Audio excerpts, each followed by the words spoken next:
Hey everybody, I'm Rick Beato. On today's Everything Music, it's What Makes This Song Great, episode 63. Now, I took a poll earlier this week on my channel as to what people want to see more videos of. 56% say they want to see more videos like this, What Makes This Song Great, and then 36% said they want to see more of my advanced music theory videos. I want to give you what you want. I like it all anyway, so it doesn't matter to me. But today's episode is on the band Rush, and the song is Limelight. I'll tell you why I decided to choose Limelight is that this feels like it could be in 7, but it's actually shifting time signatures. You'll see bars of 4, bars of 3, which add up to 7/4, but because of the way that they're stressed, and we'll talk about this when we get there, they're actually felt a little differently. All this is coming up next.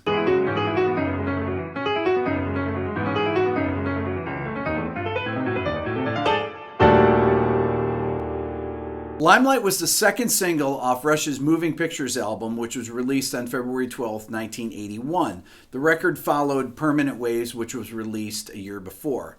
The song's co-written by all 3 band members, and it was co-produced by longtime producer Terry Brown and the band. Let's talk about the introduction.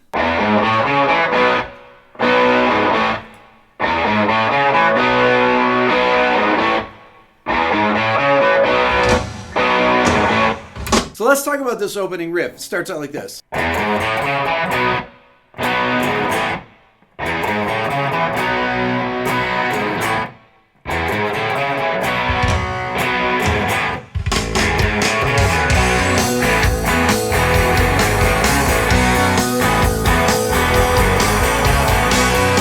Okay, so that opening riff is really cool. He does a staccato chord on the B power chord on the first phrase, then he holds it the rest of the time. This time.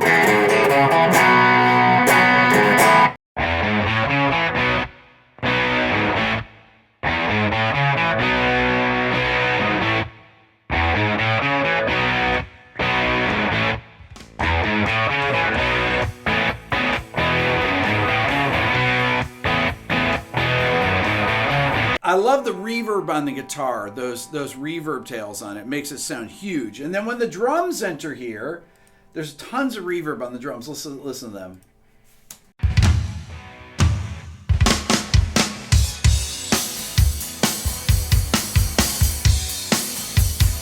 What else do you notice about this? Let me play the bass intro so you can hear the bass tone. It's amazing.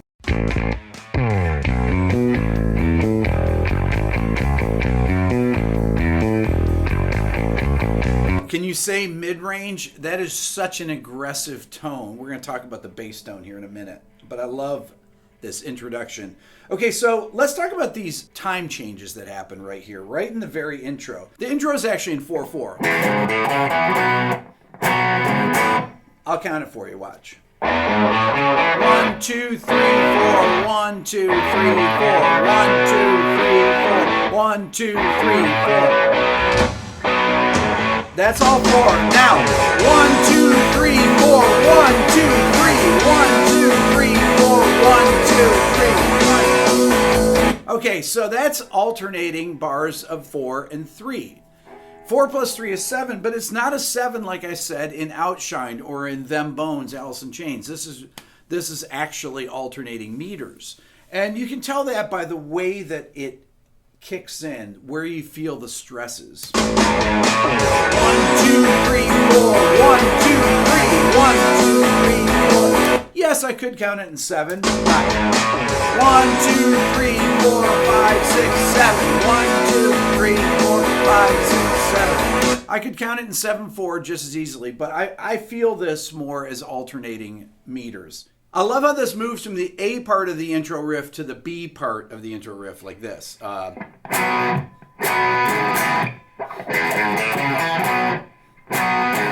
Then. Really, really cool. By the way, I'm playing through a Hiwatt Custom 20. When I went and researched what Alex was playing through back then, he was playing through Hiwatts and he was playing through Marshalls. But I imagine since the Hiwatts he was playing through stacks, probably 100-watt high watts, custom 100s. Those don't really distort that easily, so I'm thinking that he was probably using pedals. It's hard to find accurate information on this. If any of you know what Alex was playing through, put it in the comments. Let's talk about the bass next. So during this time period, Moving Pictures 1981, Geddy was transitioning away from playing his Rickenbacker 4001. They had come out with the 4003, which I think he played actually both those basses on this record. But he's also playing his Fender Jazz. I think it's in 1972 or so, but it's got a badass bridge on it, which actually makes a big difference in the bottom end of the bass if you've tried them. Those bridges really sound great. He was really influenced by Chris Squire from Yes. That's why he started with the Rickenbacker, and really the types of lines that he plays, the really busier bass lines, to make up for the fact that it's only a 3-piece, and that's really part of his style. But when you solo the bass, it has that characteristic aggressive mid-range tone. It sounds like my big SVT back here that I would be playing for this video if it wasn't for the fact that the head weighs 92 pounds and I just can't move it over closer, so I'm playing through a smaller SVT here. Let's take a listen to Geddy's bass by itself.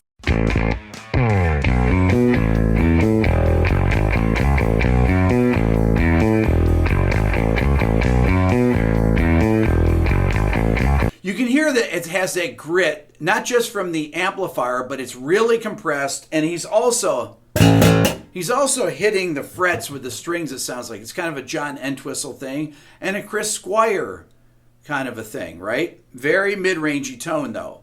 Let me play along with the track.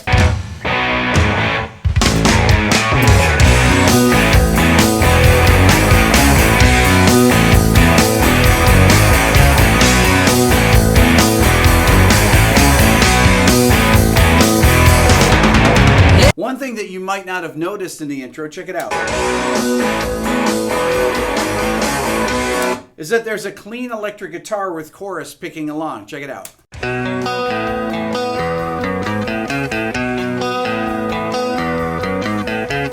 Goes like this.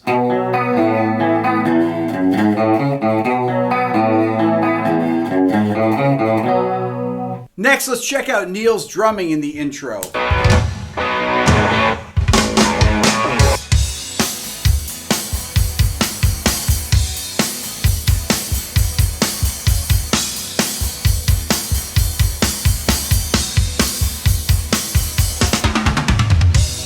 I love how he keeps adding a snare each time in here. Listen. That.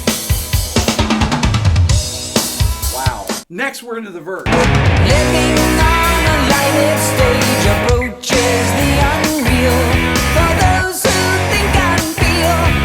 All right, first let's solo the vocals so we can hear Geddy's tone. I love Geddy's voice. Living on a lighted stage approaches the unreal for those who think and feel in touch with some reality beyond the gilded cage. You get incredibly good pitch, first of all, beyond the delivery, which is excellent. His pitch, without any auto-tune back then in 1981, is just spot on. Next, let's move on to the verse guitars. I'm going to solo them for you so you can hear what chords Alex is playing.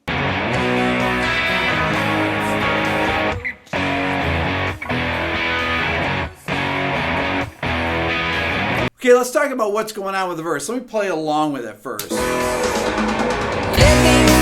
a lighted stage approaches the unreal for those who think and feel in touch with some reality beyond the gilded cage. Okay, we have a lot of cool chords here. Some of them you may not know. We start out with B sus4.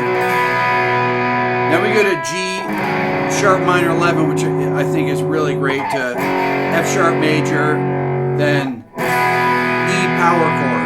So let me talk about Alex Lifeson's chord vocabulary for a second. So he was one of the first people that I heard that played these dissonant chords using open strings, like in Xanadu, for example, off Farewell to Kings. If you think about the there, then, here.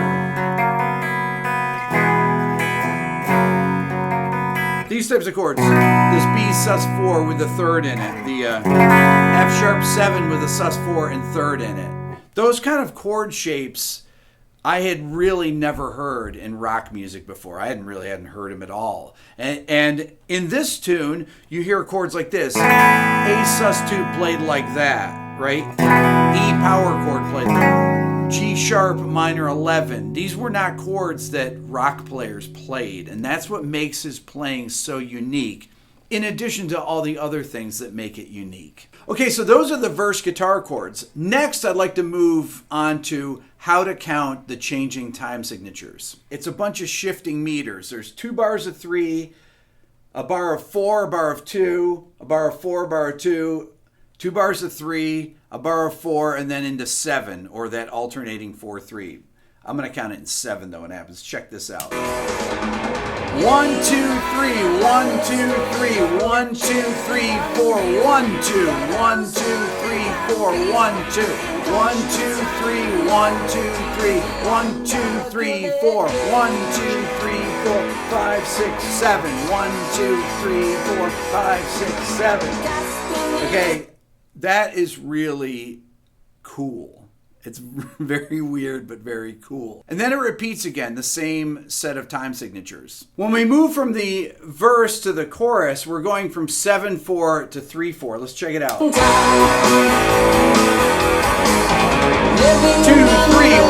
2, 3, 1, 2, 3, 1, 2, 3.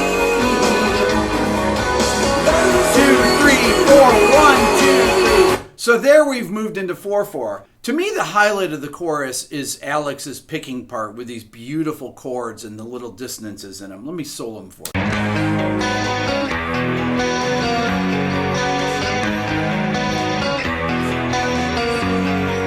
So we have this G minor 11 chord, but then he plays. And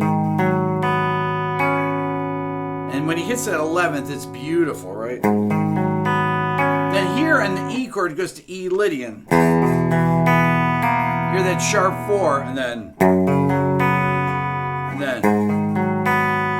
goes back to that G minor 11. So these kind of chords, that E Lydian chord, or this G minor 11 sound, these are just great chords. They're very moody, and it makes the melody have even more weight. Let me solo just the guitar and the vocal melody. Listen. Living in the limelight, the universal dream for those who wish to see.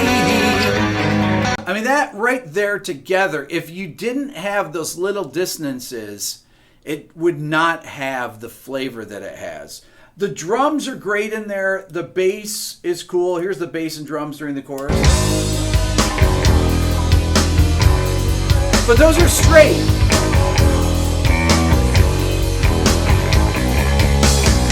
Other than the really cool ride work that Neil is doing, that's pretty straight. And then we come out of the chorus back into 4 here. 3, 4, 1, 2, 3, 4.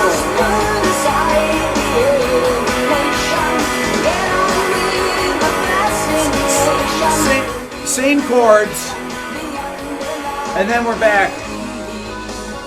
2, 3, 1, 2, 3, 1, 2. So we have a couple bars of 3 with that same picking pattern, right?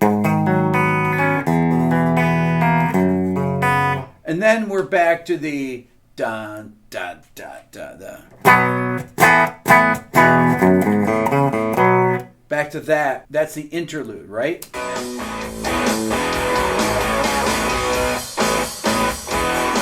That's really some pro arranging there when they do those little cuts, the breaks with the bass and the guitars. Listen. Let me solo the bass and guitars. It's really cool. That makes a difference. These little subtle things arrangementally really make a huge difference.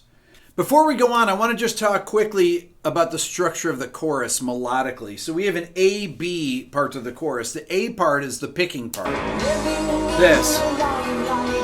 1, 2, 3. And then the B part, melodically. where the vocal moves up in range and it goes to 4/4. Only Rush can do these kind of things. This was really, nobody was doing songs like this, where you have a chorus that obviously sounds like a chorus, but it's in, changes time signatures in the middle of the chorus. Who does that, right? That's why we're still talking about Rush now. Moving on to the second verse.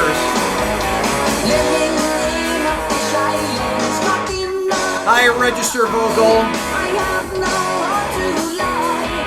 There's also this harmony part that happens. Check this out. Scott in the camera eye, I have no heart to lie. Scott in the camera eye, I have no heart to lie. Okay, that's a British accent, so that's obviously the producer Terry Brown singing that part, who's not credited as a singer, but I suppose he probably sings harmonies. I bet he sang harmonies on a lot of their songs, and you just don't even realize it. But that's definitely a British accent, and he's definitely British. The next cool thing is this fill that Neil does in the interlude going into the second half of this verse. Listen. Check it out.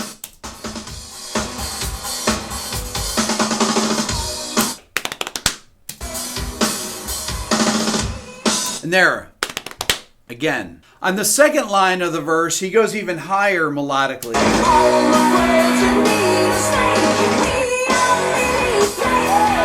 Geddy always sings great melodic lines, but here, so he starts on the third of the B chord, right? And then on the G sharp minor. And then he's singing that sus4 on the F sharp chord. Da da da da da da. Fifth to the third on the E major chord, right? So all these chord tones, except on the F sharp, he's singing the sus4. Then check out the fill that goes into the second chorus here. I'm gonna solo the bass and the drums. Listen. Just listen to drums by themselves. I love this.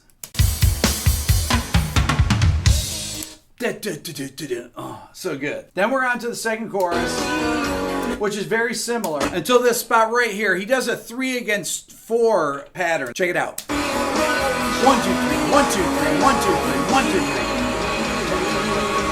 Solo. The solo is one of his best, I think, of in any of the records. It's a really beautiful use of the whammy bar in an incredibly musical way. Let's check it out, the first part.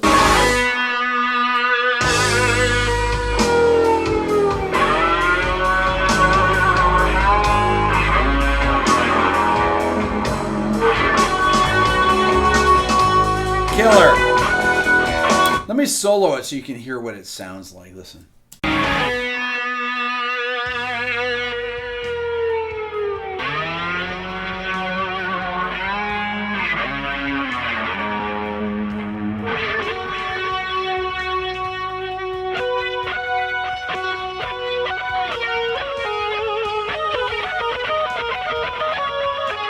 Just that fluid use of the whammy bar like that. It's beautiful.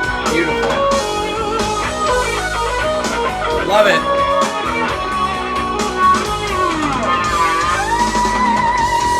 Woo! They're just jamming too. I mean, listen to all the bass stuff that's going on in this here. It's great.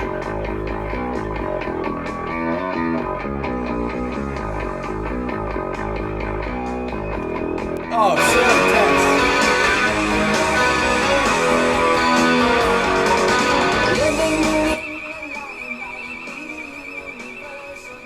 Love that. There's a great video of Alex demoing this solo. He actually goes through it note by note on YouTube. You have to kind of fast forward. It was done probably about, I'd say 10 years ago or so, and he kind of he demonstrates it and talks about how he uses the whammy bar on it and shows how to play it. It's really, really cool. So after the solo, we're back to the chorus. There's a couple other little things here that, like this great bass riff here. I love this. Listen.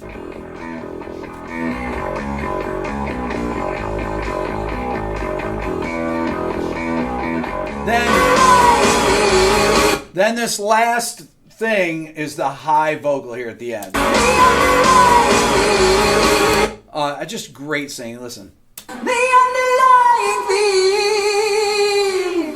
Man, so good. Let's hear those last two lines. The real relation, the underlying theme. Oh, so good. So good. And then we're to the ending. Listen. Neil does that 3 against 4 pattern again. Check it out.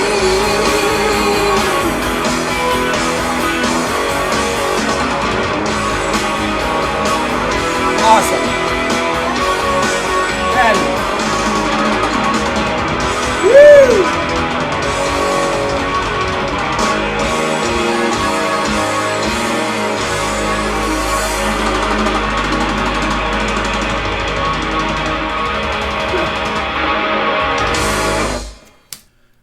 Who does endings like that? Come on. Let's check out that fill right here. Listen to this. This is amazing. I'm solo the drums.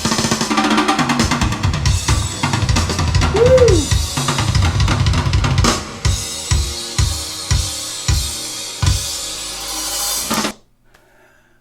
That's why we're still talking about Rush. That's all for now. Please subscribe here to my Everything Music YouTube channel. If you're interested in the Beato book or anything in my store, that's what really helps me do these kind of videos. Is that's actually how I make a living for this channel, is through my store, buying mugs, buying t-shirts, buying my Beato book. You can find it on my website at www.rickbeato.com. Follow me on Instagram. I'm going to be posting some extra material from these videos. That's at rickbeato1.